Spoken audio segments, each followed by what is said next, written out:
हमारे पास कुछ चीजें ऐसी होती हैं जो हमें बहुत अच्छी लगती हैं और हम उनमें कुछ एक्सपेरिमेंट करके हमेशा उन्हें नया भी कर सकते हैं। तो मेरे पास ना कुछ वुडन चेयर्स हैं और वो करीब 10-12 साल पुरानी है और वो मेरे पास अब 4 पीसेस हैं और आप लोगों ने देखी भी होंगी वीडियोस में। तो मुझे ना उनको थोड़ा सा सही करना था। एक्चुअली उनमें पेंट वगैरह तो मैंने बढ़िया कर रखा है, वैसे वो बिल्कुल सही है, लेकिन उनमें से 2 चेयर्स मुझे ऐसी करनी थी कि जहां मैं पूजा करती हूँ, पाठ करती हूँ, वहां बैठने के लिए मैं परमानेंट उन्हें रख सकूं। क्योंकि जब कभी भी मुझे पूजा करनी है या कोई भी अपनी पुस्तक पढ़नी होती है तो मुझे वहां पे एक चेयर लेके आनी होती है। तो और वैसे भी बहुत सारे काम होते हैं, जब हम पूजा करते हैं तो बैठने को जगह चाहिए। कुल मिला के वहां पे एक सिटिंग एरिया बनाना था। तो मुझे जो है ना कुछ उसके ऊपर कुशनिंग करनी थी, मतलब एक गद्दी बनानी थी, गद्दी लेनी थी और उसका कवर रखना था, कवर बना के उस पर गद्दी को रखना था। तो उससे क्या होगा, उसका लुक पूरा बदल जाएगा, वो बहुत अच्छी लगेगी। और कोई भी पुरानी चीज में अगर आप नया थोड़ी सी चीज ऐड करके लगा देते हैं तो वो बहुत सुंदर लगने लगती है। तो मैंने सोचा आज वही बनाती हूँ। तो उसके लिए जो जो सामान की जरूरत होगी वो मैं आपको बताती जाती हूँ। सबसे पहले तो चेयर में रखने के लिए मुझे चाहिए थी एक गद्दी, जो कि मैंने फोम की ली और अपनी चेयर की सीट का एक मेजरमेंट करके मैं शॉप से इसे कट करवा के ले आई थी। यानी आपको बहुत आराम से शॉप वाले इसे कट करके दे देते हैं आपके नाप के अकॉर्डिंग। और इसकी ऊंचाई इस हिसाब से ली कि जो मेरी चेयर है उसमें ये थोड़ा सा अंदर की तरफ चली जाए। तो आप अपने अकॉर्डिंग नाप ले लीजिए, साइज ले लीजिए और जैसा भी आपको बनाना है एक टफ फोम की आप इस तरह से गद्दी या कुशन लेके आ सकते हैं। तो ये हैं वो 2 गद्दियां जो कि मुझे तैयार करनी है।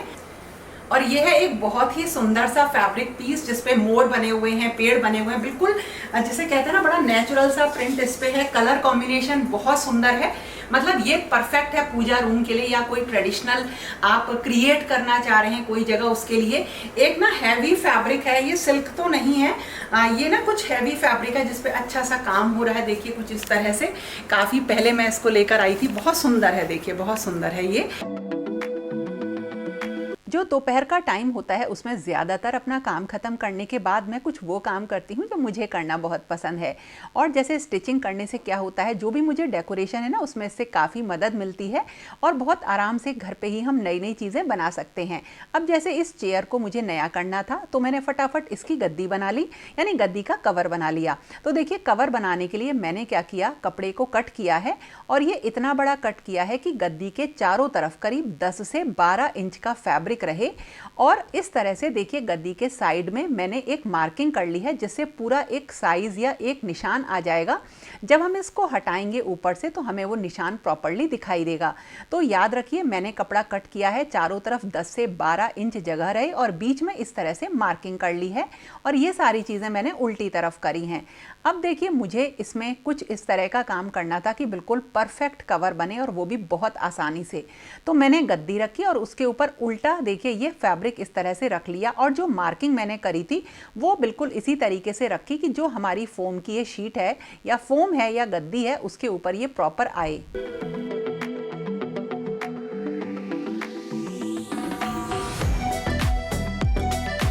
और अब इस तरह से कोने को पकड़कर यहाँ पर एक कच्ची सिलाई कर देनी है जो है सुई धागे की मदद से, ताकि आप ना जब कभी भी इसमें फाइनल सिलाई करें तो वो बिल्कुल परफेक्ट आए। ये मेरा अपना बिल्कुल तरीका है और सालों से मैं इसी तरीके से कवर बनाती आ रही हूँ। और ये चारों कॉर्नर्स पे इस तरह से कर लिया है और इसे उठा लिया और उसके बाद हम इसे गद्दी पे लगा के देख लेंगे कि हमारा प्रॉपर ये साइज़ आया है कि नहीं। अगर कहीं पे भी हल्का या ज़्यादा हो, मतलब थोड़ा लूज़ हो या टाइट हो, तो हम उसके अकॉर्डिंग अभी कर सकते हैं। तो इस तरीके से मैं पहले काफ़ी टाइम से काम करती हुई आई हूँ और अब मुझे केवल रोटी बनानी थी। जैसे कि मैंने आपसे बोला ना कि लंच बनाने के बाद मैं जो हूँ अब अपने सारे काम करती हूँ। और जब हम घर पे रह के कोई काम करते हैं तो वो बहुत आसान हो जाता है उसके साथ घर को संभालना। देखिए, आप चाहे बाहर जाते हो काम करने के लिए या घर से करते हैं, दोनों के अपने कुछ फ़ायदे और नुकसान हैं। अगर आप मुझसे पूछेंगे, क्योंकि मैंने दोनों तरीके से काम किया है, तो मैं कोई एक खास बात नहीं बता सकती हूँ। जैसा कि मैंने कहा, सबके अपने अच्छी चीज़ें और कुछ ख़राब चीज़ें होती हैं और कभी भी ये नहीं सोचना चाहिए घर में कि हमारा पूरा काम ख़त्म हो जाएगा तब हम ये काम करेंगे, क्योंकि एक्चुअली पूरा काम तो कभी ख़त्म होता ही नहीं है। अब देखिए, ये जो कॉर्नर पे हमने सिलाई करी थी ना, इस पे अब हम पक्की सिलाई कर लेंगे, यानी मशीन चला लेंगे, क्योंकि हमने इसको नाप के देख लिया है, ये बिल्कुल परफेक्ट आया है। तो एक सीधी सिलाई इस तरह से जो हमने सिलाई करी है, ये चारों कॉर्नर्स पे अब हमें कर लेनी है। और अब हमारी चीज़ बिल्कुल सही बन रही है, क्योंकि हमने करेक्ट इसे नाप लिया है। तो अब हम जो एक्स्ट्रा कपड़ा है सिलाई के बाहर वाला, उसे कट कर लेंगे। तो इस तरह से चारों कॉर्नर्स अब हमें कट कर लेने हैं और करीब ये समझ लीजिए हमारा गद्दी का कवर ऑलमोस्ट रेडी ही है।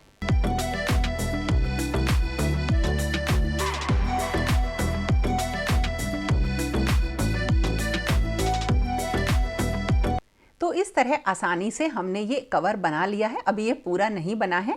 अब हमें क्या करना है, इसके जो नीचे का साइड है, यहाँ पर एक नेफा बनाना है, जिससे हम इसमें कोई इलास्टिक या कोई धागा, सुतली या नाड़ा डाल सकें, जिससे कि इसे हम अच्छी तरीके से बांध लेंगे। बहुत ही आसान होता है इसे बनाना। अब देखिए, इस तरह से गद्दी के कवर बनाना मैंने आपको अपने पुराने बहुत सारे वीडियोज़ में अलग अलग तरह से बता रखा है, लेकिन ये सबसे ईजी मेथड है और इसमें एक बहुत ही अच्छा सा ट्विस्ट भी है, जो कि आपको ज़रूर पसंद आएगा।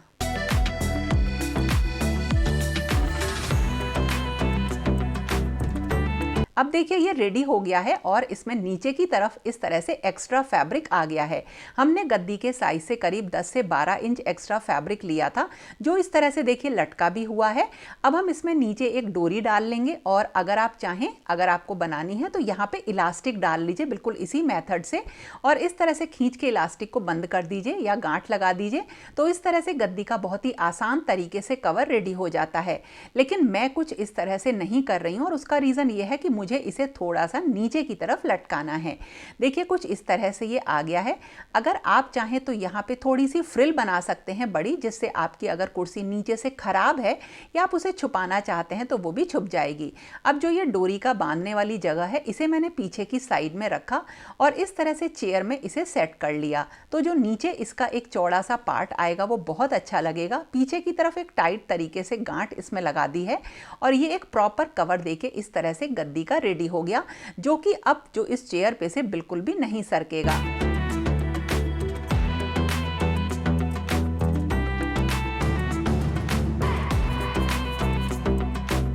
और अब बारी थी इसके बैक साइड के कुशन बनाने की। तो वो भी मैं ज़रूर बनाऊंगी, लेकिन वो काम थोड़ा सा पेंडिंग हुआ। लेकिन हाँ, मुझे अभी फ़िलहाल इतना ही बनाना है और ये मेरी रेडी हो गई और इसे मैंने अपने मंदिर के आगे दोनों चेयर को रख दिया। और जो इस तरह से फैब्रिक पीसेस बच जाते हैं किसी एक पर्टिकुलर कपड़े के, उनको मैं अलग अलग किसी बैग में या कोई भी एक घर में रहने वाली कोई भी पॉलीथिन में रख लेती हूँ। पॉलीथिन मैं फेंकती नहीं हूँ, इसी तरीके से घर में काम में ले लेती हूँ।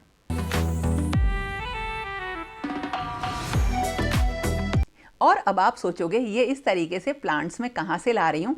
एक्चुअली ये शाम का टाइम है और शाम का टाइम ज़्यादातर मेरा जो है प्लांट्स को मतलब जाता है।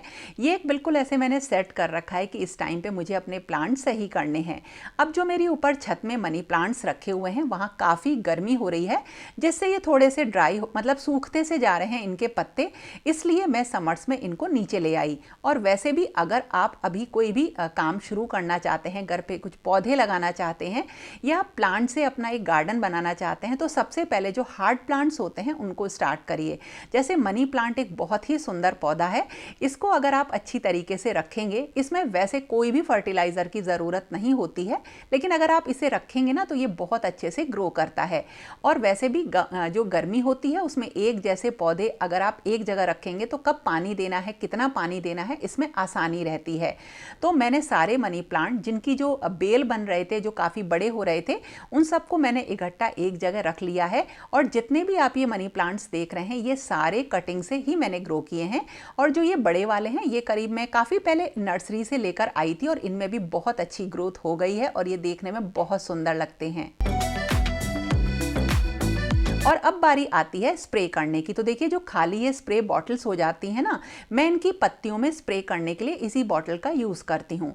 वैसे तो मेरे पास स्प्रे बॉटल प्लांट्स के लिए है, लेकिन उसमें ना एक बार में ज़्यादा पानी निकलता है, जिसकी वजह से जो हमारा वुडन सामान होता है जिसके ऊपर हमने ये गमले रख रखे होते हैं ना, उनमें थोड़ी सी पानी की छींटें जाती हैं और उनके ख़राब होने का डर लगता है।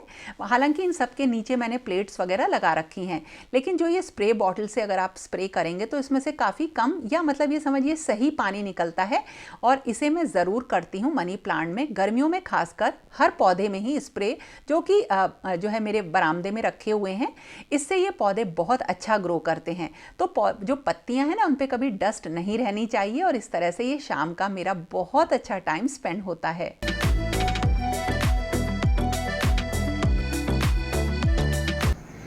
देखो कल की आंधी का ना नुकसान दिखाऊं, सब सामान टूटा पड़ा है। मेरा ये एक स्टैंड गिर गया, इसमें बहुत सारे गमले रखे थे, कुछ तो मैंने रात को उठा दिए।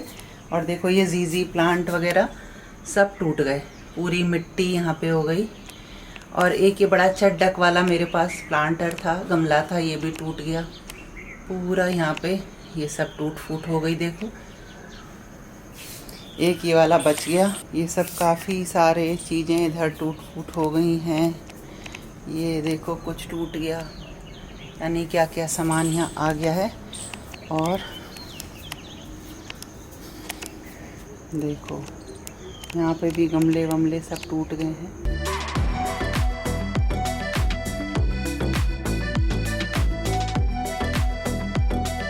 अक्सर ऐसा होता है जो हम सोचते हैं वो नहीं हो पाता, और बिल्कुल ऐसा ही हुआ। मुझे कुछ और बनाना था आप लोगों को इस वीडियो के लिए, लेकिन आंधी पानी, इतनी ज़्यादा आंधी आई कल रात को कि ये सब करना इम्पॉसिबल सा लगा। अब जो ये सामान गिर गया था, टूट गया था, इन सबको भी मुझे मॉर्निंग में हटाना था। और रात को लाइट चली गई थी, तो वैसे भी इन्वर्टर में कोई भी चीज़ शूट नहीं हो पाती है। लेकिन हाँ, काम करने से होता है और हमें ये नहीं सोचना चाहिए कि हमारा काम रुक गया या हम काम नहीं कर पा रहे हैं। खैर मैंने किसी तरीके से इन सारी चीज़ों को अब सोचा कि मैं सही करती हूँ। हालांकि सुबह का टाइम मेरा काफ़ी फिक्स होता है और उसमें उतना ही मैं काम करती हूँ जो मतलब डेली रहता है। हमेशा अपना काम इस तरह से रखती हूँ कि सुबह मुझे बहुत एक्स्ट्रा काम नहीं करना पड़े, और ख़ासकर तब जब मुझे वीडियो वगैरह कुछ प्लानिंग के तहत बनाना हो।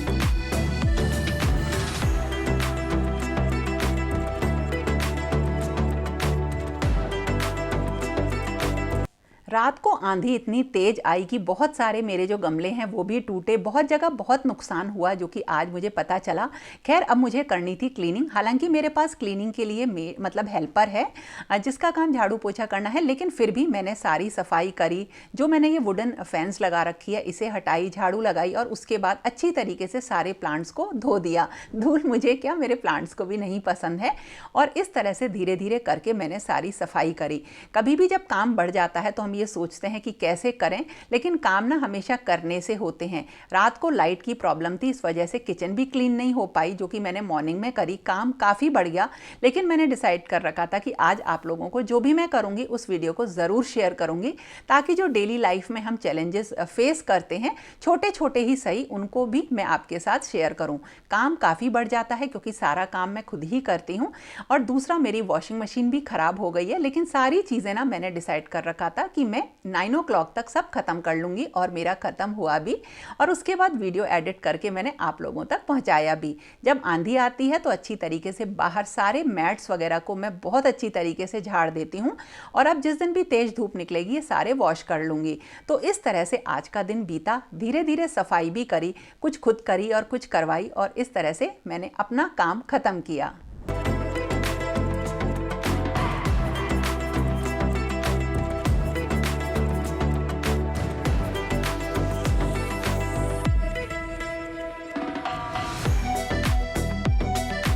तो दोस्तों ये था मेरा आज का वीडियो, जो मैं जैसा भी बना पाई आपके साथ शेयर कर रही हूँ। कुछ भी पसंद आए तो लाइक ज़रूर करना, और फिर मिलेंगे एक नए और इंटरेस्टिंग वीडियो के साथ। तब तक के लिए okay friends, thank you and bye bye.